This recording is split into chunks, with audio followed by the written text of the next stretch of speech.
tey nekk bés bu am solo si wàllu football rawatina wàllu CAN tey Sénégal war a finalu Coupe d'Afrique war a dalal pays organisateur xaw ma moo ko war a dalal mu nekk final boo xam ne sénégalais yi yàgg nañ ko rêvé mu nekk 4 années yoo xamante ni ñi ngi dem ba final tey ji mun na nekk suñu deuxième étoile ñi nar ko seeti ji tey ñi ngi fii si buntu UCAD fas yéene taxaw c'est que waxtaan ak ñi nga xam ne ñoo di étudiants yi naka la ñuy waajalee li nga xam ne moo di final bi ak lan lañ siy xaarandi dénkaane étudiants yi ak finalu CAN bi ak lan lañ si war a mën a am pour indi deuxième étoile bi Ousmane ñi daal di doxantu.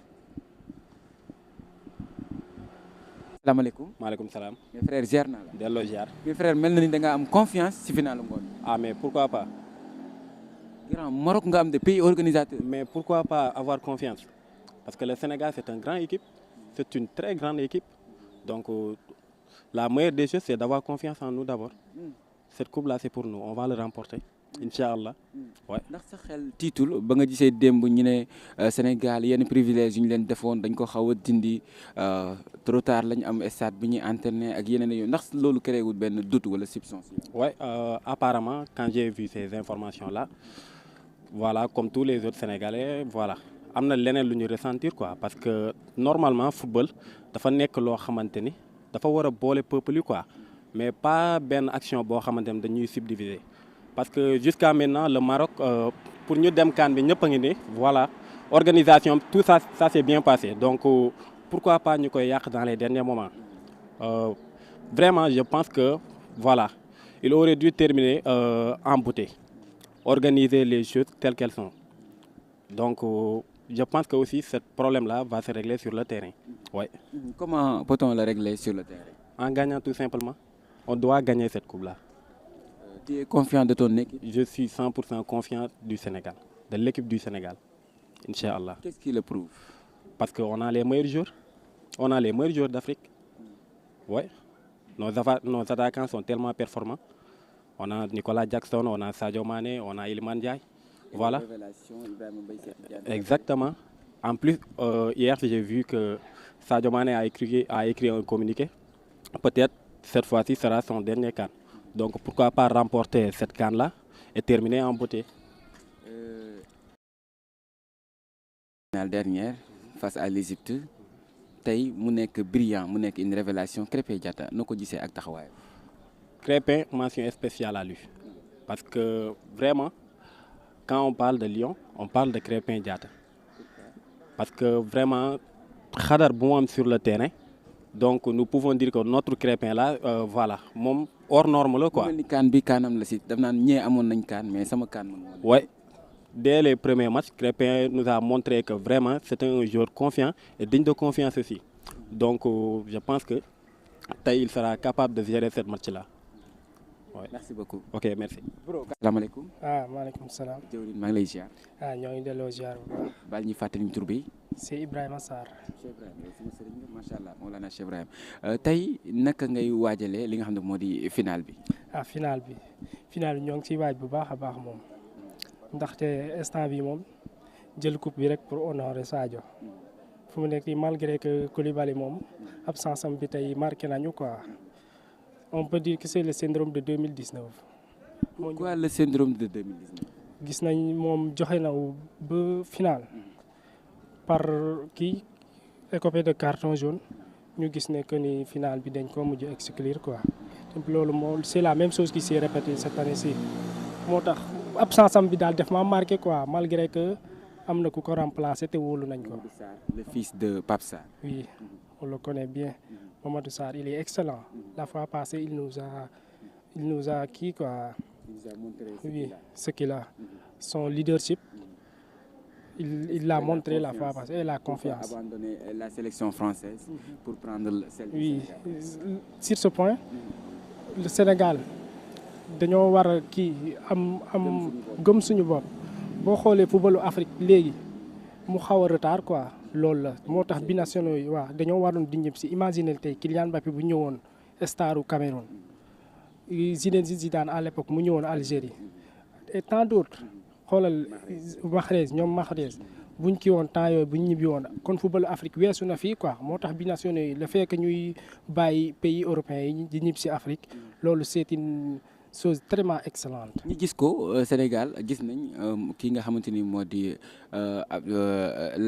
la dernière fois suñu défenseur bi nga xamante ni Abdou Diallo gis nañ ko CAN bi passé moo ne woon premier CAN mais terewul dafa ñëw joxe feu et femme Kalidou Koulibaly yaa ngi koy wax si biir nationaux yi lan moo éveillé conscience si biir nationaux yi. seen éveil bi boo xoolee li ko gën a marqué mooy seen kii savoir seen origine xam sa origine nit ki nee nañ boo soo demee ba xamatoo fi ngay dem da ngay dellu fi nga jógee woon loolu bokk na si mais pour man boo xoolee pays européens yi léegi dañuy kii défavoriser joueur noir yi quoi boo xoolee boo nekkee Europe boo fa kii adopté si nationalité boo defee ay exploit européen lañ lay considérer mais une fois que benn match rek nga def erreur nègre bi la ñuy wax duñu waxati kii bi comme français bi wala sa pays d'origine lañ lay yóbbuwaat il suffit que nga def erreur rek mais il suffit que nga def exploit ñu kii la ñu exploité la def la waa profito la adopté la loolu bokk na si joueurs africains yi dañ siy jël conscience ak seen anciens yi boo xoolee équipe nationale ñoom El Hadj Diouf ñoom gis nga dañu encouragé xale yi xamal leen enjeu yi. loolu équipe nationale ren dañoo gis symbiose bi même ñi nga xamante ni woowuñu leen si final bi dañoo bàyyi seen sacrifice ñoom ñëpp ñëw en masse derrière le lion lan moo waral lan mooy secret bi. waaw loolu moom boo xoolee loolu bokk na si équipe Sénégal lu gën a tax ñu suudewu nekk benn ñu egg si fii ndaxte boo xoolee auparavant cette symbiose entre les joueurs n'était pas aussi importante mais boo xoolee instant yi ñuy jouer ak ñi dul jouer yëpp boo xoolee instant yi ñuy jouer ak ñu dul jouer yëpp dañoo bokk ndey bokk baay quoi par l'exemple boo xoolee ñoom Pape Matar Sarr mais lu ñuy fubal fan yi bëriwul quoi mais boo xoolee coach bi buñ leen talalee micro bi ay Canal Plus yooyu da ngay gis ñu kii fier même si que seen kii temps de jeu bi bëriwul noonu loolu nag bokkoon na li galvaniser équipe nationale à l'époque ñoom période ñoom El Hadj Diouf boo xoolee temps boobu seen entre les joueurs cette symbiose bi demeewutoon nii quoi mais actuellement instant yi gars yi dañuy gis à travers les vidéos yi ngi gis ci réseau yi da ngay gis gars yi ba xam ne instant yi gars yi dañoo booloo nekk benn quoi bokk ndey bokk baay loolu tamit bokk na ci li encouragé équipe nationale bu ñu egg si fii quoi. merci. salaamaaleykum mbokku internet yi voilà ñu amaat beneen koo xamante ni gis nañ mu téye drapeau national mais grand mel na ni yaa ngi préparé final. oui asalaamaaleykum d'abord waaye final bi voilà maa ngi préparé bu baax a baax quoi nag parce que tey mooy voilà donc suñu grande finale wala junior et suñu demi-finale bon alhamdulilah tey moom suñu grande finale quoi nag. naka nga gisee mentalité joueurs yi démb conférence de presse bi ñàkkul ne seetaan nga ko naka nga gisee suñu coach ak nu mu aborté li nga xamante ni moo ñu gisee l'unique match bu ñu des. non mentalité moom loolu baax na quoi nag. waaw baax na quoi parce que seetaan naa conférence de presse bi Pape Thiaw tamit ak kii Moussa Niakhaté en tout cas mentalité moom baax na quoi nag incha allah.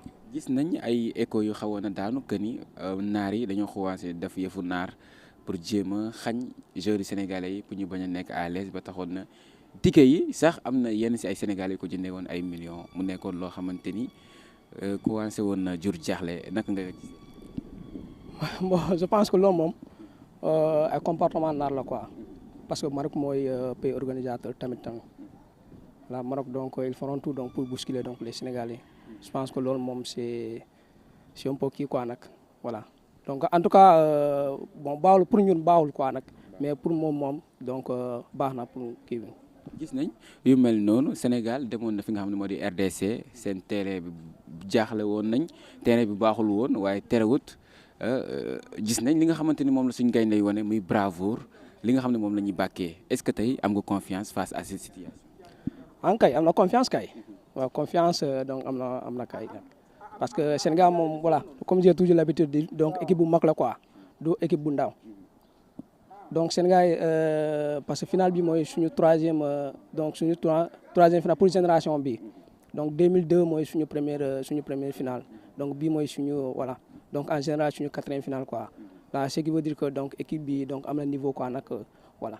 naka nga gisee charnière bi connexion bi maanaam gis nañ ñoo xamante ni peut-être am nañ une trentaine am ñoo xam ne am ay 17 ans 19 ans mu nekk symbiose bi noo gisee symbiose bi. Bon, en tout cas, bon, équipe mom, donc je pense que c'est le collectif. Hein.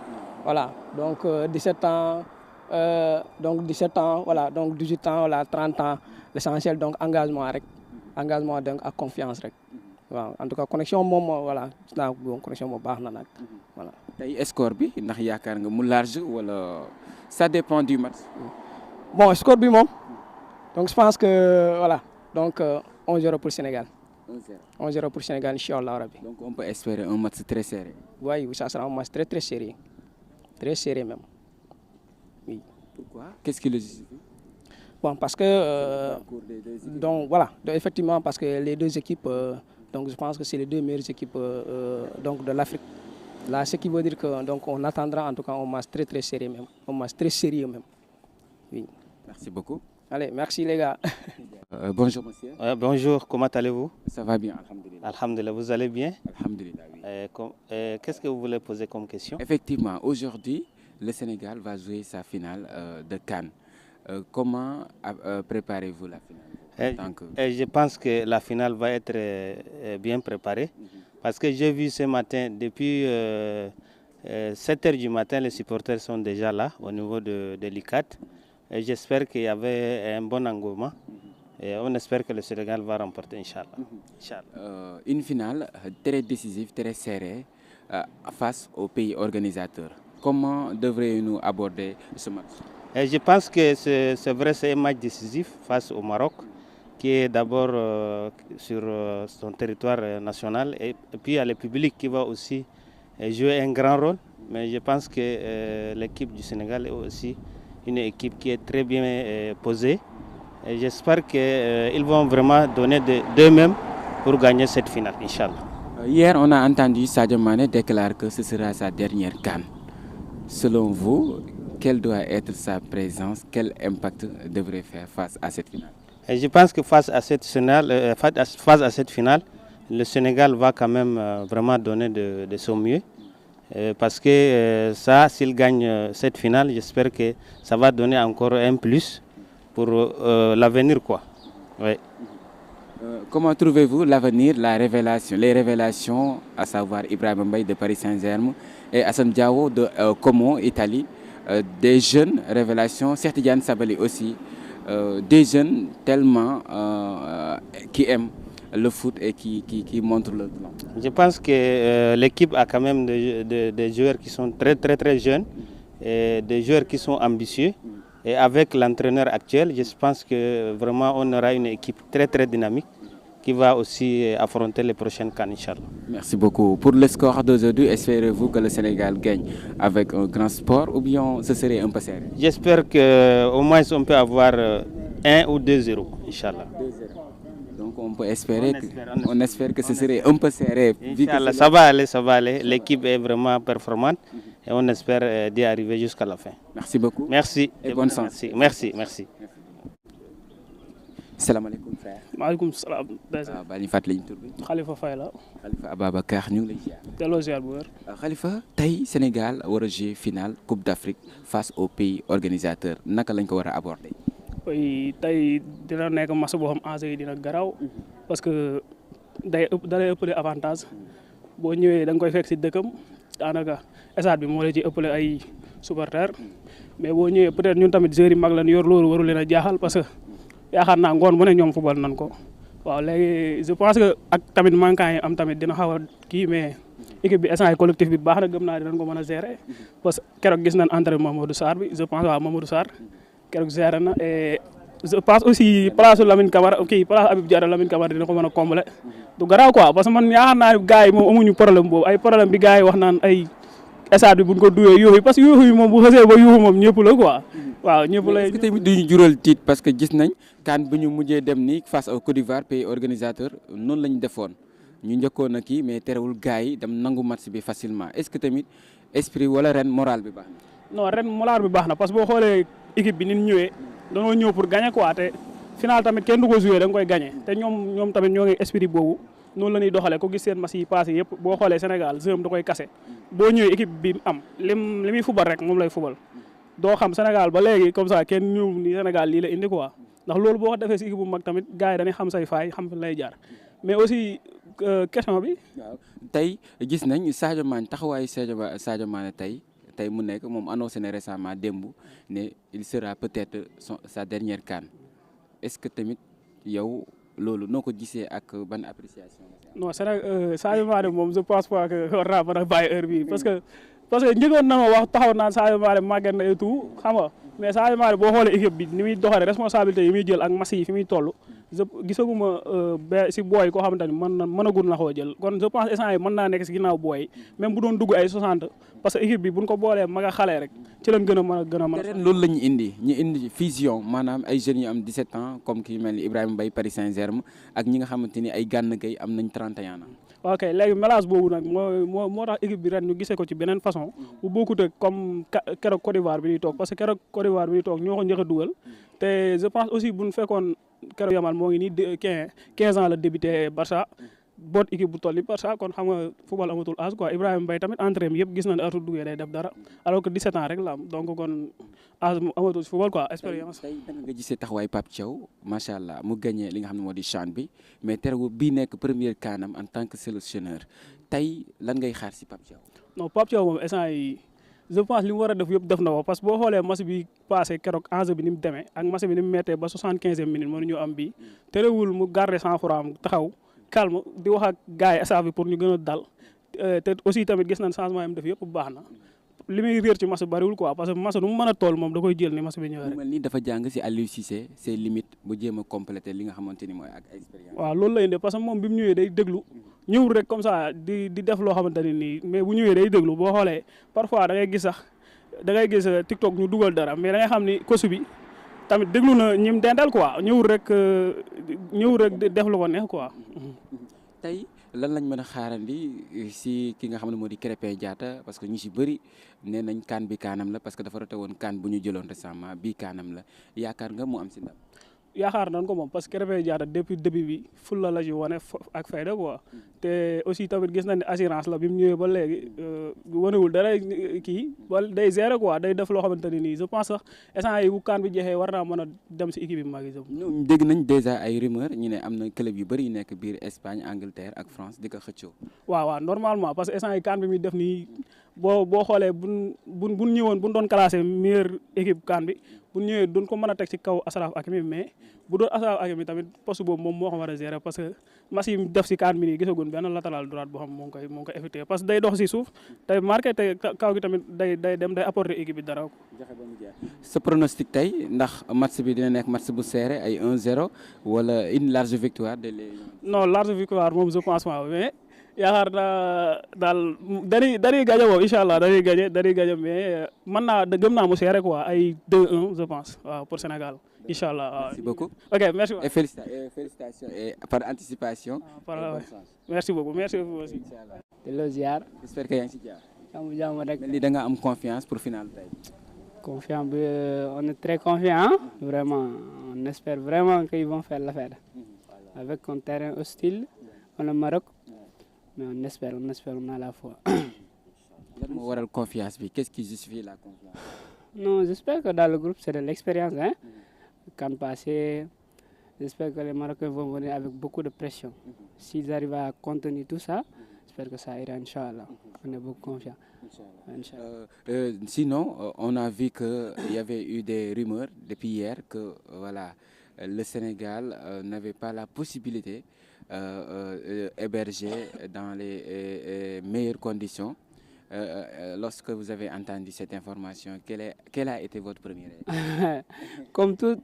Comme le coach, j'ai été confiant parce que ce sont des conditions qu'ils mettent en place, ce sont des stratégies qu'ils mettent en place pour faire sortir l'équipe nationale de son confort. Tout ça, j'espère que, comme il l'a souligné le coach hier, ils sont préparés à ça. J'espère on a confiance, on a des joueurs mentalement qui sont forts, physiquement, je sais que bien ils vont répondre à l'appel. C'est ça. Ils sont préparés à ça, ils vont prendre tout ça, ces difficultés-là, les transformer en qualité, comment dirais pour aller de l'avant, Inch'Allah. Vous n'êtes pas très inquiet ou bien Voilà, parce que c'est le pays organisateur. On l'a vu récemment avec Côte d'Ivoire. Oui. Effectivement, c'est le pays organisé. Comme je viens tout juste récemment de le dire à l'entente de mes propos, tout ça, ce sont des choses qu'on met en place pour déstabiliser l'équipe. Maintenant, moi, en tant que joueur, j'ai vécu. Maintenant, mais il faut prendre tout ça, les transformer de manière positive pour les combattre.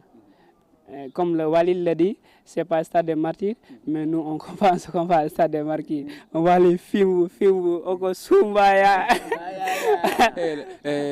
Vous avez entendu Sadio Mané, il a dit que peut-être sera sa dernière CAN. Quelle doit être sa réponse face à cette finale? Ouais, je me confonds jusqu'à présent au propos du coach sénégalais. Quand on l'appelle, il n'a pas le choix. Le peuple l'appelle, il n'a pas le choix. On veut toujours le voir. C'est notre Nyancho national, c'est notre roi. Jusqu'à présent, on veut le voir. On va pas. En tant que Mandin, jusqu'à présent, on continue, Inch'Allah, à briller ensemble. Parce que c'est comme l'a dit si bien dit Crépin, on doit le surveiller chaque jour. Ce n'est pas facile d'avoir une personne comme Nyancho, comme ça. Et quand on le laisse partir, c'est difficile d'en trouver un autre. Et vraiment, on espère le voir aussi longtemps que possible. Pour le score d'aujourd'hui, ce serait serré ou bien ce serait... Serré. Pourquoi? 2-1 pour Sénégal, je parle 2-1 pour Sénégal, Inch'Allah. Merci beaucoup. Merci. Gisandoo ñi ngi woon fii nga xamante ni moo di couloir de la mort tout près de l'université Cheikh Anta Diop de Dakar. ñëwoon nag gis nañ réaction yi kenn ku si nekk joxe na li nga xamante ni moo di pronostic am naka la match bi war a amee ñu si bëri jàpp nañ ne match bu serré la nar a doon aussi ñu si ëpp si suñuy intervenant wax nañ ne gis nañ ne match bi dina serré ba score bu ñu gis mooy 2-1 on sait pas nag lan mooy nekk résultat bi mais pour le moment majoritairement ñoom ñëpp 2-1 la ñu wax comme score parce que jàpp nañ ne match bi ce serait un match très serré. Donc final la boo xamante ni Sénégal espéré nañ mu am si ndam voilà mbokk internet yi di wax bonne chance à nos lions ngir ñu indi li nga xamante ni moo di deuxième étoile parce que il est temps mu ñëw.